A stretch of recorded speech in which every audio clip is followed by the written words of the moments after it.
Magandang araw, Christ Life Global. Ako po si Pastor Eugene at muli, ang pagpapala ng Panginoon ay sumaating lahat.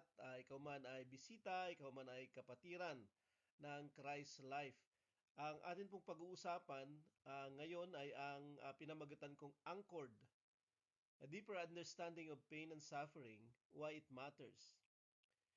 Nakaangkla ang malalim na pagkaintindi ng kirot, sakit at paghihirap. Bakit ito mahalaga?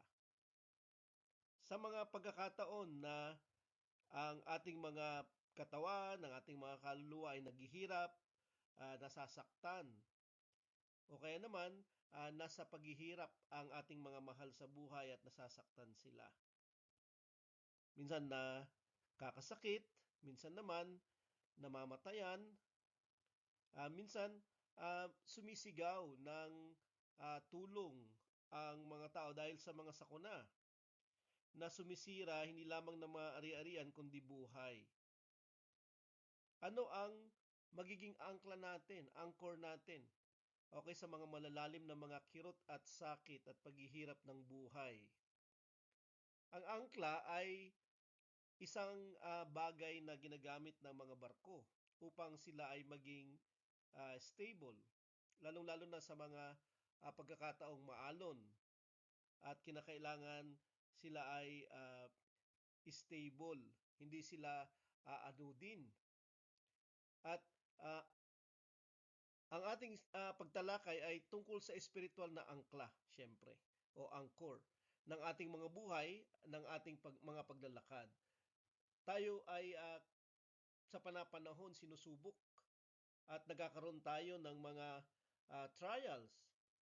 At minsan dahil sa sakit at hirap at pait, ay nagtatanong tayo ng mga tanong. At hindi lamang ito academic questions, kundi ito ay questions of the soul.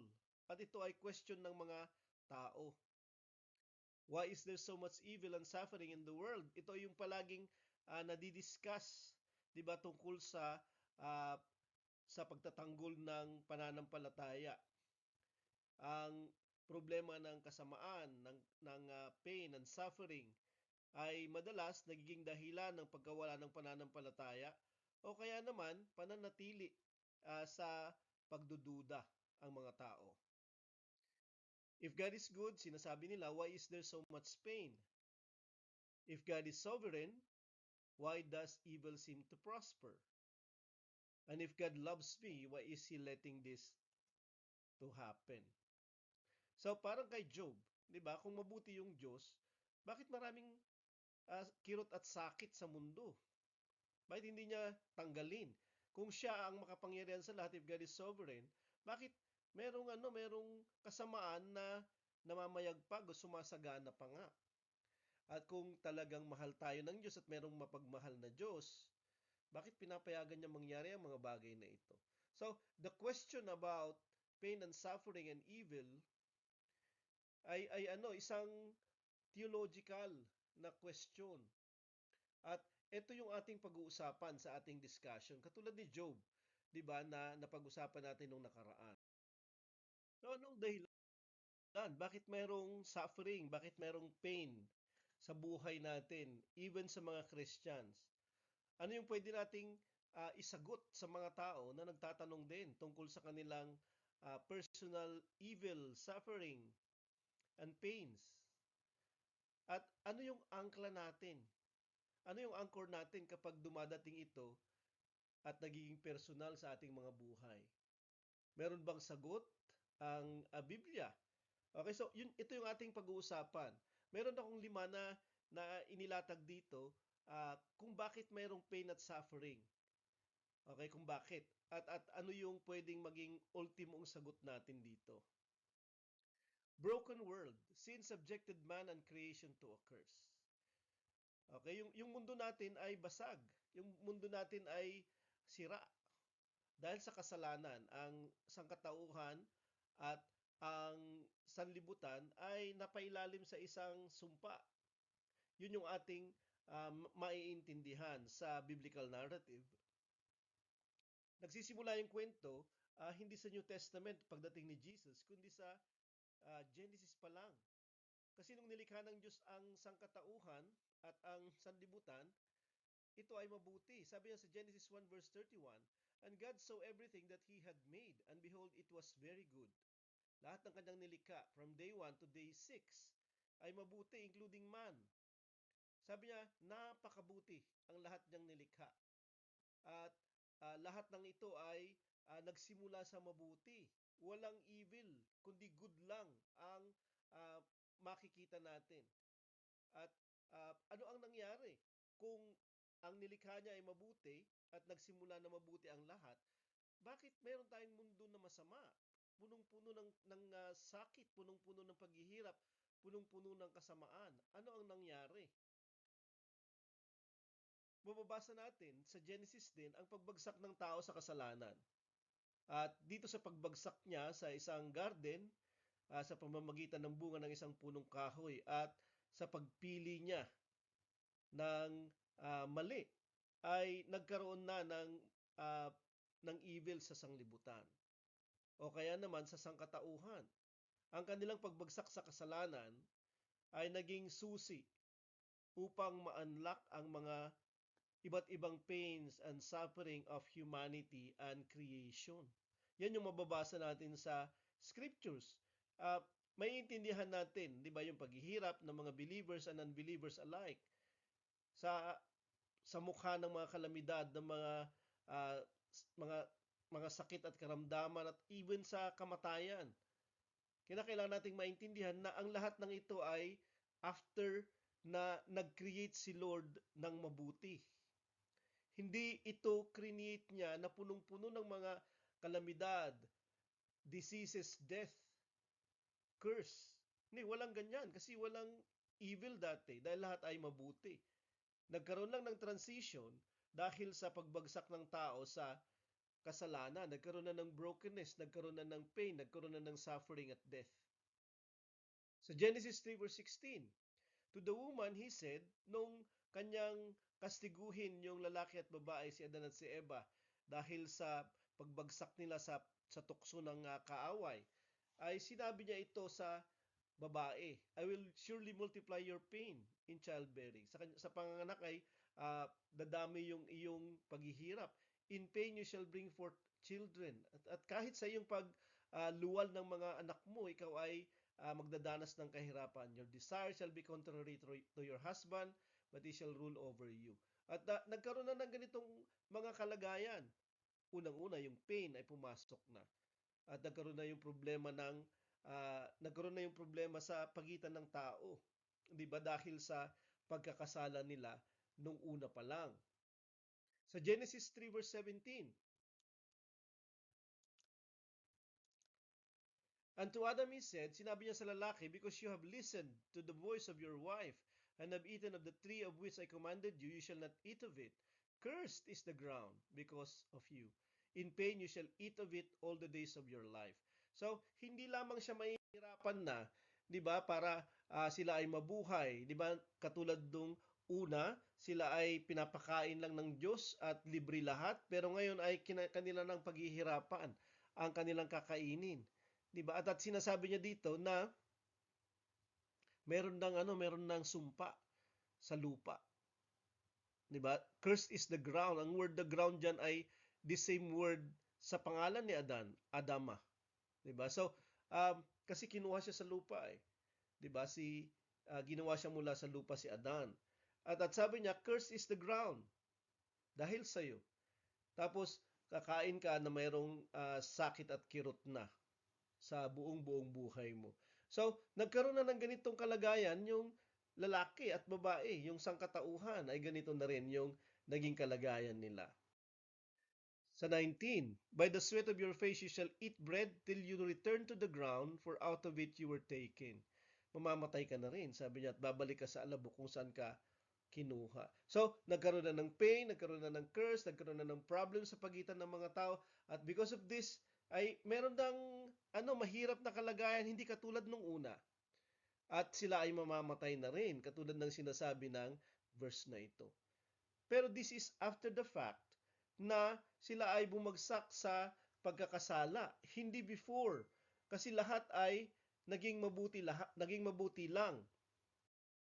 Sa Romans 5 verse 12, sabi ni Adan looking back, sabi niya, therefore just as sin came into the world through one man, and death through sin, and so death spread to all men because all sinned. Kaya nga sabi niya, ang kasalanan ay pumasok sa sanglibutan sa pamamagitan ng isang tao at yun ay si Adan. At ang kamatayan sa pamamagitan ng kasalanan ay pumasok na rin sa sanglibutan. At kumalat siya sa lahat ng sangkatauhan dahil lahat ay nagkasala. Dahil nagkasala sila katulad ni Adan, kaya sila ay mamamatay. Kaya nga, yung death, yung cursed, yung pain, yung suffering, hindi ito galing sa Diyos. Ang Diyos ay lumikha ng napakabuting nilikha niya.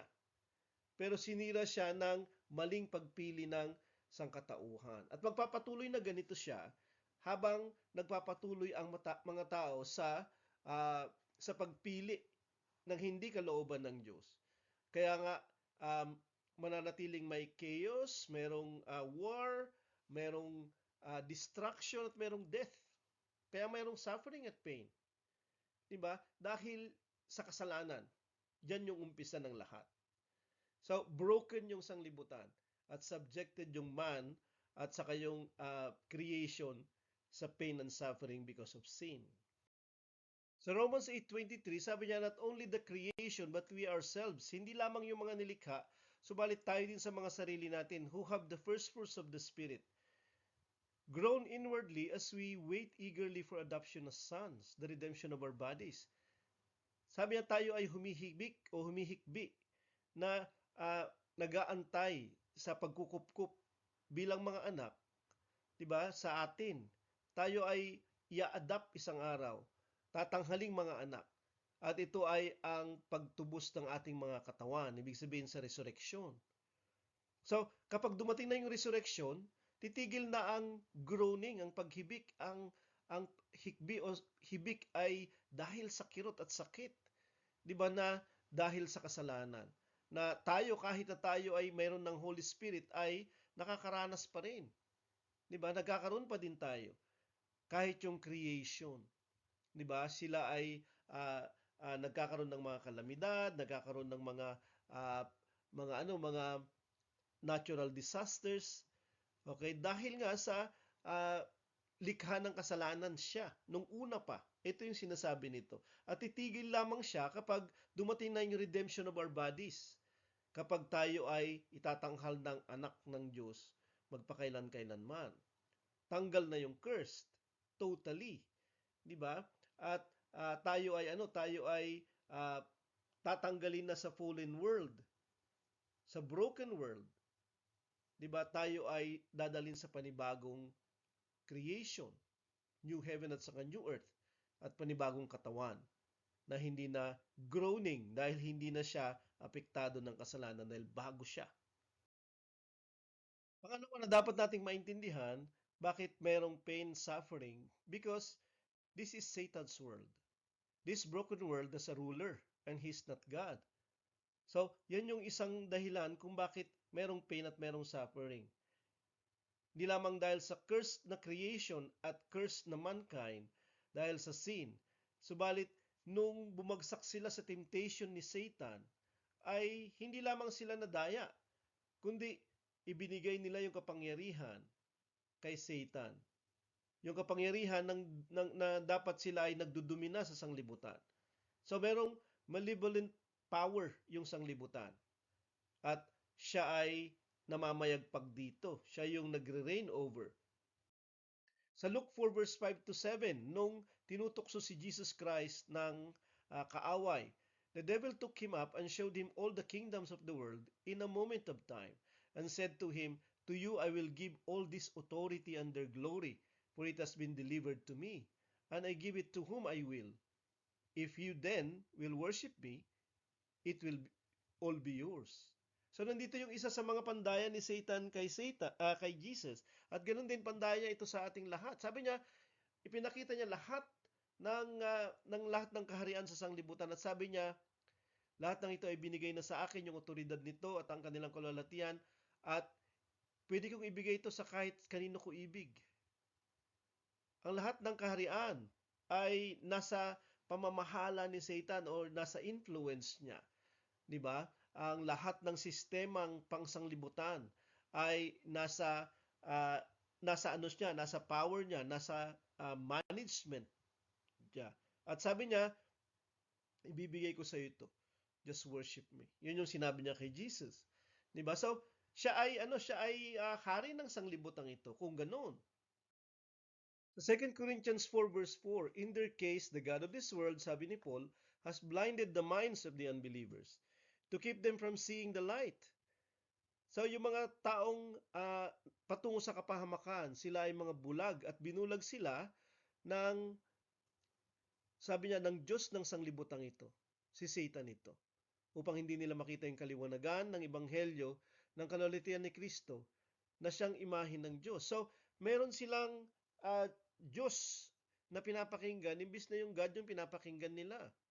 So, ang ibig sabihin ng God of this world ay hindi naman siya equal with God, kundi ang ibig sabihin ay siya yung umiimpluwensya sa sistemang pangsanglibutan. Its values, its powers, its darkness ay kanyang hawak. 'Di ba? 'Yun yung ibig sabihin ng being the God of this world. So tinawag siyang God of this world, at dito sa dalawang mga verses na to sa John 12 verse 31 at 14:30, tinawag siya ni Jesus mismo si Satan na prince of this world. Ngayon, kung siya yung namamahala, kung siya yung power over dito sa sanglibutan, at meron siyang impluwensya o siya yung nasusunod, anong uri ng mundo yung sanglibutan? Magiging mabuti ba siya? Puno ba siya ng kasayahan? Puno ba siya ng kapayapaan? Punong-puno ba siya ng kabutihan? I doubt. Kasi siya ay devil. Sa John 8 verse 44, you are of your father the devil, sabi ni Jesus Christ dito. Sabi niya, yung ama ninyo ay ang diablo, sabi niya, katulad niyo siya. At ang inyong mga ginugusto ay yung sundin ang kanyang ninanais. 'Di ba? At siya ay murderer from the beginning. Hindi lamang niya pinapatay yung katotohanan ng kanyang mga kasinungalingan, siya ay pumapatay. 'Di ba? Ayaw niya ng buhay. Ayaw niya na tayo ay buhay. Sa John 10 verse 10, inihalin tulad din sa magnanakaw si Satan. Okay, na dumadating lang to steal, to kill, to destroy. So, yan yung kanyang presensya, yan yung kanyang impluensya, yan yung kanyang control. To steal, to kill, to destroy. Diba? So, anong uri ng sanglibutan?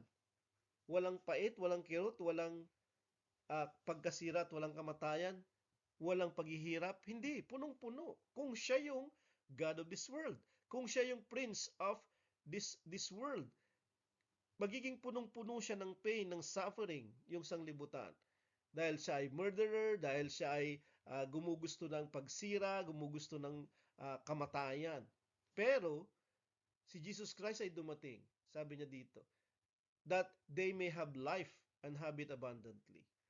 Diba? Babalik rin niya lahat yung ginagawa nitong kapangyarihang ito, si Jesus. At mag-introduce siya ng panibagong values, mag-introduce siya ng panibagong powers, mag-introduce siya ng light, mag-introduce siya ng buhay na abundant sa blessing niya. Si Job, 'di ba, na nag-question ng madami nung siya ay pinahirapan ni Satan, ay case in point. Pangatlong dahilan bakit mayroong suffering, kasi God is punishing. So God's punishment, God also gives up and disciplines. So sa biblical narrative, ang Diyos, sa kwento ng Bible, ang Diyos ay yung palaging bumubuntot sa atin. Siya palagi yung nagpupursue sa atin. Okay, na para bang siya ay seek of love sa atin, 'di ba? Pero pwede din siyang mag-give up, at i-discuss natin itong pag-give up niya at anong mangyayari sa atin pag nag-give up siya sa atin. At siya din ay nagdidisiplina. 'Di ba? Siya din ay nagbibigay ng punishment. Hindi ito yung final judgment, kundi ito yung sporadic, at minsan panaka-naka ay nagbibigay siya ng mga ganitong punishment at disciplines. sa kanyang mga mahal.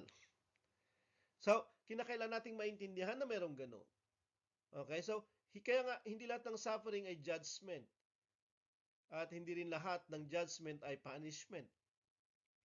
Pero meron talagang suffering at pain dito sa punishment from God. So, in a way, para bang may mga pain at saka suffering na nanggagaling sa Kanya. Okay? Pero paano natin siya maiintindihan? Di ba? Bukod dun sa kanyang pagdidisiplina na siyempre masakit, mahirap. Di ba? Nasa chapter 12 ng Hebrews, di ba? Ang lahat ng minamahal niya, yung diniscuss natin nung nakaraan, ay kanyang dinidisiplina kasi tayo ay tinuturing ng mga anak. Katulad lang ng magulang sa pagtutuwid niya sa kanyang mga anak. Minsan umiiyak sila, minsan nasasaktan sila. Di ba? Pero dahil dito sa fatherly discipline, nagre-resulta ito ng righteousness at peace, 'di ba? Para sa mga minamahal na mga anak. At madalas ganun yung ginagawa ng Diyos sa atin upang tayo ay maituwid. Okay, hindi ito yung final judgment, kundi ito ay pagdidisiplina niya. Pero ano naman yung kanyang pag-give up?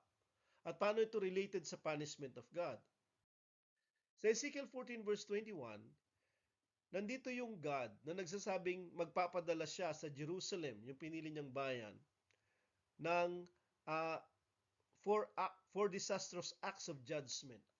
Okay, apat na nakakasirang pagkilos ng kanyang paghuhukom. So, hukom yung ibibigay niya sa kanila sa Jerusalem.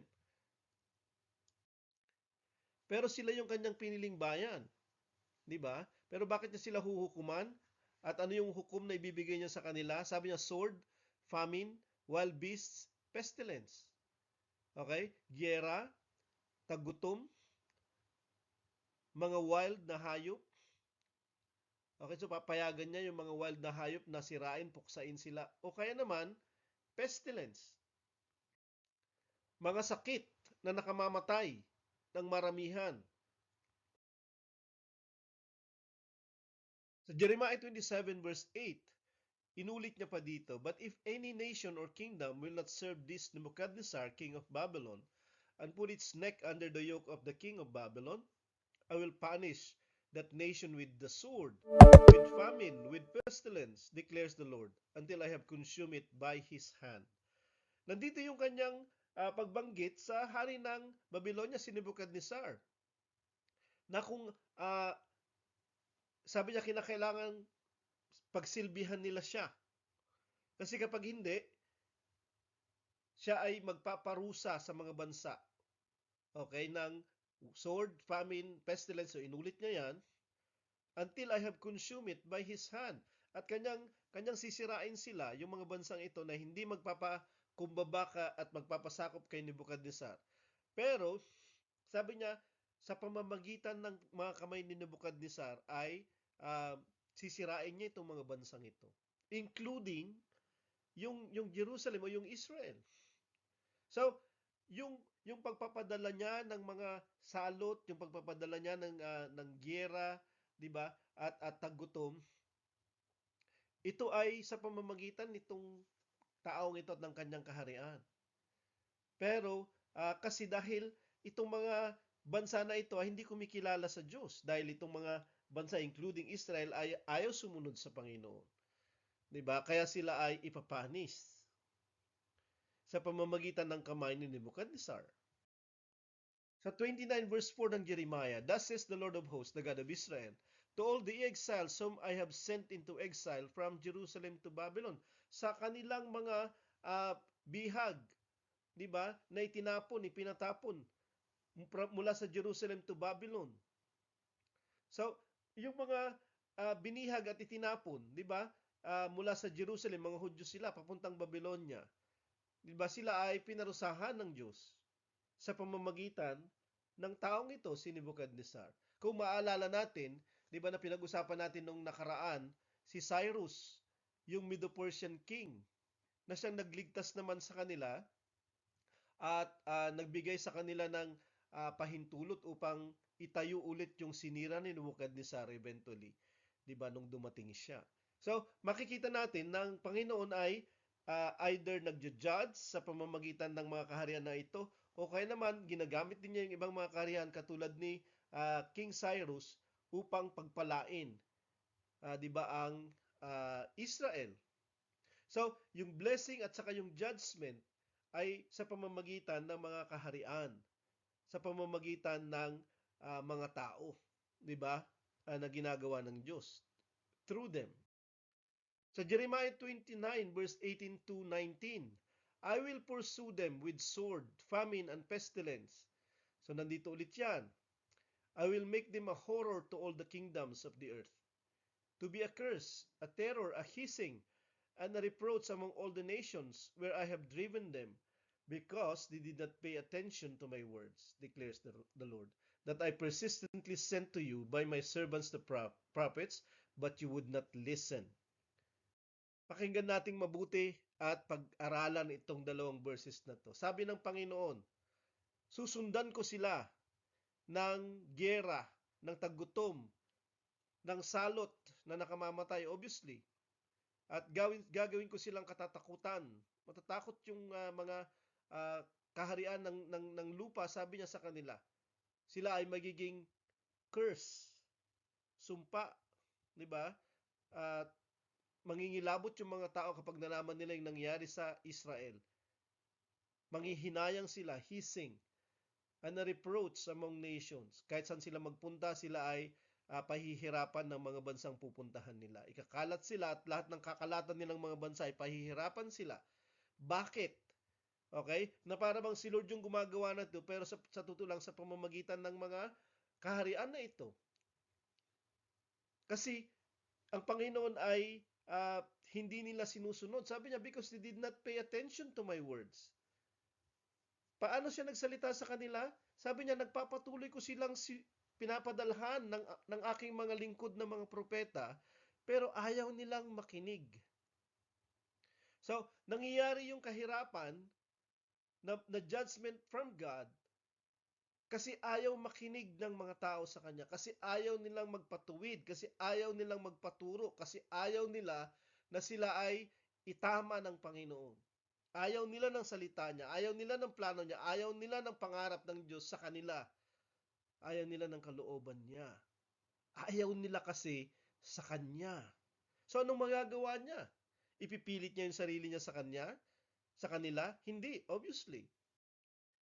Sa Luke 13 verse 34, nung dumating si Jesus, ganun din yung kanyang sintir, ganun din yung kanyang inireklamo sa Jerusalem ulit. Sabi niya rito, O Jerusalem, Jerusalem, the city that kills the prophets and stones those who are sent to it.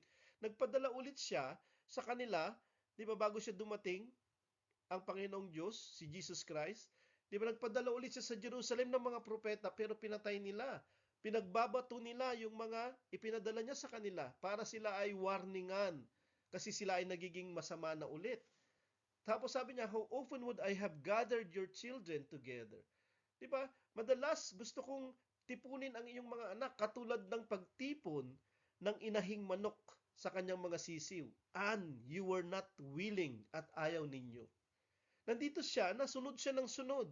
Nandito siya, warning siya ng warning. Nandito siya, gusto niyang turuan, ituwid, itama yung mga tao, pero ayaw nila. Sila mismo yung lumalayo, sila mismo yung umaalis, sila mismo yung nagre-refuse at nagdi-deny sa Diyos. Wala silang dahil dito ay wala silang pagmamalasakit sa sarili nilang kalagayan. So, you were not willing. Diba? Paano hindi sila willing? Kasi hindi sila nakikinig sa salita. Walang pinagkaiba sa sanglibutan ngayon. Kasi yung ebanghelyo, yung salita ng Diyos ay nasa mga gadgets, nasa internet, nasa social media. Pero kahit ganun ka easy, ganun ka accessible yung salita, ganun ka accessible yung mga preaching, ganun ka accessible yung mga nagtuturo, yung mga tao ay matigas pa rin. Pinagtatawanan pa nga nila, di ba, yung salita ng Diyos at yung mga nangangaral ng salita ng Diyos. Kasi ayaw nila sa Diyos. Kanyang ibinis yung kanyang buhay para sa kanila. Pero imbis na tanggapin nila siya bilang hari nila, pinatay nila siya. At kahit nung nabuhay siya, yung kanyang mga alagad, ganun pa rin yung ginawa sa kanila. Pinersecute nila yung mga alagad, yung mga apostol. Lahat sila halos ay namatay sa persecution. Diba yung mga apostles? Sa Romans 1 verse 23 to 25, therefore God gave them up. Sabi niya, in the lust of their hearts to impurity. So, kanyang isinuko sila. Sumuko na siya sa kanila. Isinuko niya sila. 'Di ba? At sila ay sumamba sa Diyos-Diyosan. Okay? Or mas lalo silang pinagharian ng ibang Diyos. And that itself is a judgment from God. Kapag yung mga tao ay mas naniniwala sa mga Diyos-Diyosan at sa mga espiritong nasa likod dito kaysa sa totoong Diyos, yan ay dahil God gave them up. Verse 26, God gave them up unto vile affections. At sila ay nagkaroon ng mga masasamang pagnanasa, 'di ba, sa isa't isa. Lalaki-lalaki, babae-babae. God gave them up. Kasi yun yung gusto nila, ibinigay ni Lord sa kanila yon, yung lust nila, yung affections nila na vile. At nagkaroon ng ganitong uri ng pamumuhay, di ba? Yung lalaki-lalaki, babae-babae. Sa verse 28, God gave them up to debased mind, foolish na pag-iisip, to do what ought not to be done, upang gawin yung hindi dapat ginagawa. Hindi lamang sa isa't isa. So, every time, di ba, na ayawan natin yung Diyos, ay umaabot sa sukdulan. At eventually, tayo din ay give up niya. At yung mga binabanggit dito, give up niya yung sangkatauhan, kaya sila ay naging idolatrous. Ginibit niya yung sangkatauhan, kaya sila ay dumating yung homosexuality. Yan ay dahilan. Ang dahilan niyan is God gave them up. Ito yung sinasabi ng scriptures. At ginagawa natin yung lahat ng na gusto nating gawin kahit na napakasasama niya at iniisip natin, wala namang nangyayari sa akin. Kasi baka dahil God give you up o God give us up already. Kaya nagpapatuloy yung masama sa atin. Di ba? At eventually, ano na yung mangyayari? Katulad ng Israel nung time ng Babylonia. Dahil nag-give up yung Panginoon, kanya ding iniurong yung kanyang presensya at yung kanilang proteksyon ay nawala at sila ay pinarusahan, sila ay bumagsak na sa mga gustong sumira sa kanila. Kasi wala na yung hand of protection of God. Hindi dahil nagpapatuloy yung isang tao sa hindi pagsunod, hindi dahil sa nagpapatuloy yung isang tao sa kasinungalingan at pandaraya, ay okay lang yun. Kasi yung God naman na hindi na napapansin, hindi, baka God give you up. Kaya yun yung kalagayan natin, di ba? Kaya yun yung kalagayan ng isang tao, napapangibabawan siya ng mga kasamaan, ng kasinungalingan at ng mga pandaraya dahil wala na yung proteksyon niyang Diyos. At lahat na ay pwedeng mangyari sa kanya dahil wala na yung proteksyon ng God. Kasi God gave them up. At anong mangyari kapag ganon? Meron ng sakit, meron ng suffering, meron ng kirot, meron ng paghihirap, meron ng distraction at kamatayan. 2 Thessalonians 2 verses 10 to 11. Nandito yung Antichrist na sinabing dadayain sila. 'Di ba? Lahat ng mga napapahamak. Bakit sila napapahamak? Because they refuse to love the truth. Dahil tinatanggihan nilang ibigin ang katotohanan, kaya sila maliligtas. Hindi na sila maliligtas kung ganoon. Therefore, God sends them a strong delusion. 'Di ba? Sila ay pinadalhan ng Panginoong Diyos, ng malakas na pandaraya. Mas lalo silang madadaya. So that they may believe what is false or what is a lie or the lie. Kaya mananatili na sila dun sa karayaan, mananatili na sila dun sa kasinungalingan. Bakit? Kasi yung Panginoon mismo ang magpapadala sa kanila ng delusion. Bakit? Kasi ayaw nila ng katotohanan niya. Ayaw nila na maligtas sila. So ano gagawin ng God? Diba? Dumadating siya dun sa limit ng grace. Kasi merong limit ang grace. At yun ay God sending strong delusion, God giving up, At yung tao magpapatuloy na lang siya sa ginugusto niya. Magpapatuloy siya sa karayaan, sa kasamaan, magpapatuloy siya sa kawalang kaligtasan. Pang-apat, faith makes the difference. So meron pa ring pain, meron pa ring suffering, even yung mga taong sumusunod sa Kanya, nananampalataya sa Kanya. Pero iba yung perspective ng suffering sa mga taong may pananampalataya kaysa sa mga taong hindi mananampalataya. Okay? Yan yung isang maganda sa pananampalataya. It will make a big difference sa ating mga kalagayang mahihirap kung may faith tayo o wala. 2 Timothy 3 verse 12, my persecutions and suffering, sabi ni Apostle Paul, that happened to me, which persecutions I endured. Pero napagtagumpayan ko sila, nakayanan ko sila, yung lahat ng persecutions and suffering. So meron, kahit si Apostle Paul.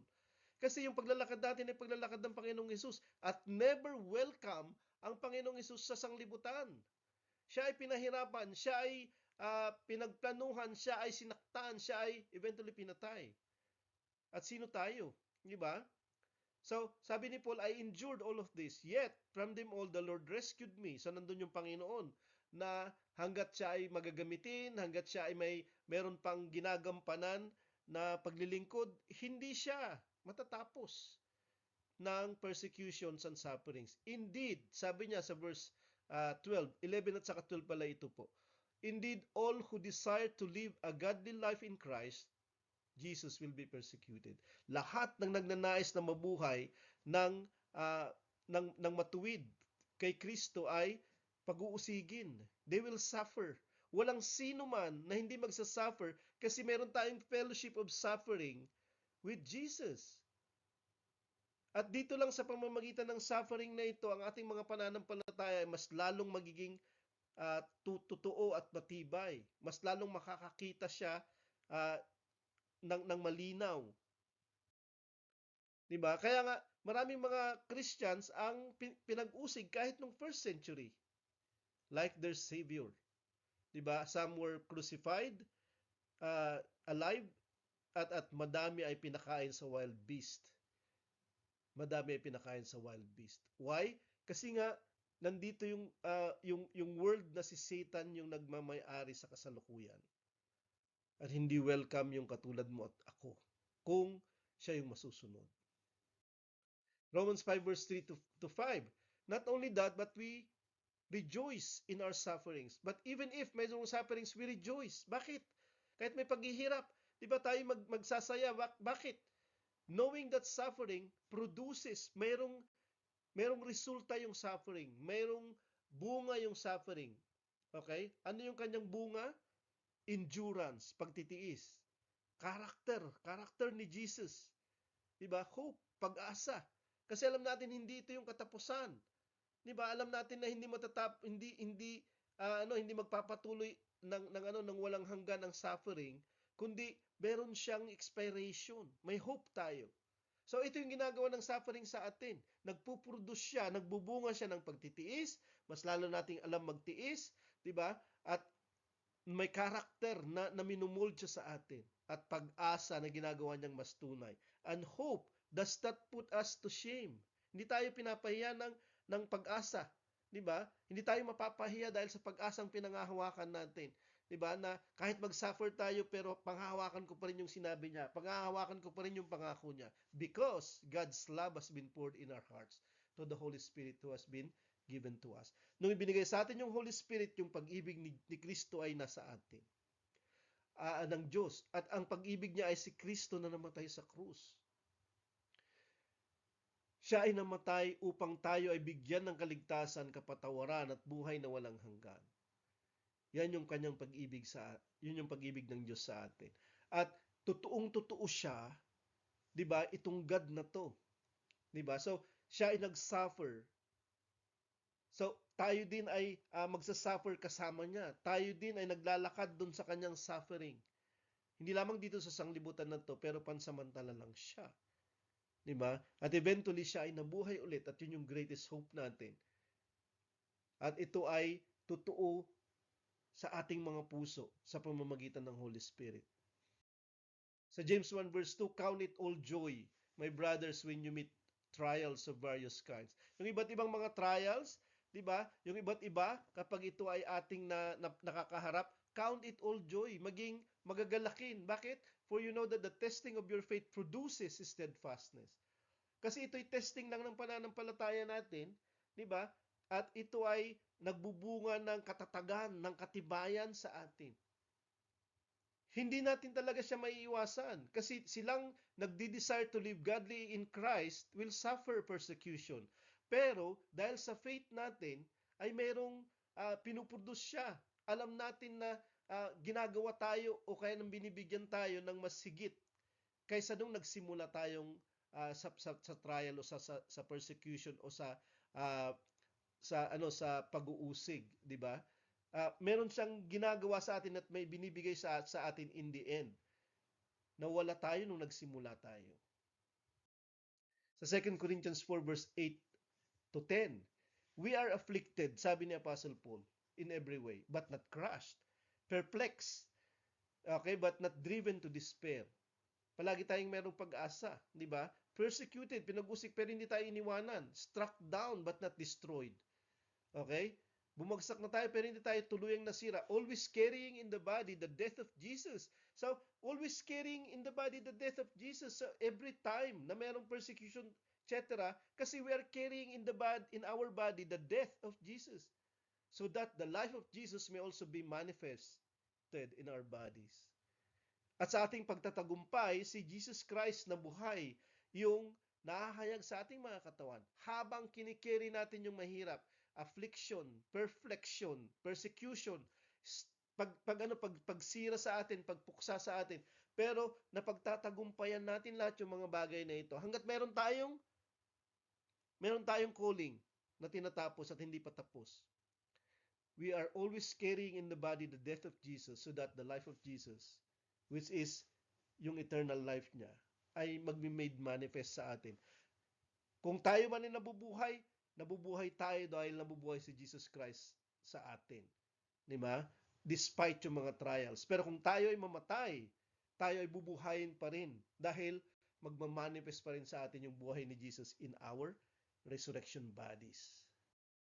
Sa Genesis 50 verse 20, sabi ni Joseph, pagkatapos siyang pahirapan ng kanyang mga kapatid, pagkatapos siyang ibenta, pagkatapos siyang pagtangkaang patayin, pagkatapos siyang mapagbintangan, pagkatapos siyang ikulong, pero pinanghawakan niya yung ibinigay na vision sa kanya ng Diyos, sa dreams na ibinigay sa kanya ng Diyos, na isang araw siya ay magiging mas mataas at aasahan siya ng kanyang mga kapatid.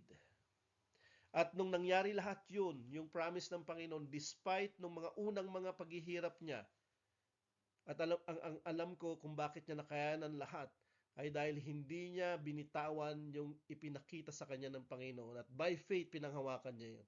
At in the end, sabi niya sa kanyang mga kapatid, you meant evil against me. Okay? Inyong ginusto yung masama sa akin. Sirain ako, patayin ako. But God meant it for good. Pero ang nilayon ng Diyos ay kabutihan para sa akin. So, naglayon kayo, nagplano kayo ng masama sa akin, patayin ako, pero iba yung layunin ng Diyos at yun yung mangyayari at yun yung masusunod. Makakatulong yung mga tao kapag tinitingnan nila yung sinabi ng God ng mas sigit at pinangahawakan nila ito. Okay, in faith, by faith, with hope, kaysa bumagsak na lang sila at iwanan nila, bitawan nila yung sinabi ng Panginoon at ang kanilang kaligtasan. So palaging nilalayon ng masama yung masama tungkol sa atin, para sa atin. Pero ang palaging kalooban ng Diyos sa atin is goodness. It will follow us all the days of our lives hanggang sa eternity. So Romans 8 verse 18, I consider that the sufferings of this present time, maraming suffering, sabi ni Apostle Paul, pero of this present time, pero they are not worth comparing for the glory with the glory that is to be revealed to us. Merong glorious, di ba, sa lahat ng sufferings natin, at walang sino man na susunod ng totoo sa Panginoon dito sa buhay na ito na pansamantala na hindi masasaktan, hindi mahihirapan. Pero ganun pa man, hindi yun maikukumpara sa kalulatiang ihahayag niya kapag nahayag na siya. At ang lahat ng kanyang ginugusto sa atin na nagmamahal sa kanya ay ibigay na niya sa atin, sa ating resurreksyon. So yan po yung anchored. Kapag alam natin yung dahilan ng suffering at ano yung layunin ng suffering, ay mas maiintindihan natin kung paano makapagtagumpay. God bless po sa ating lahat.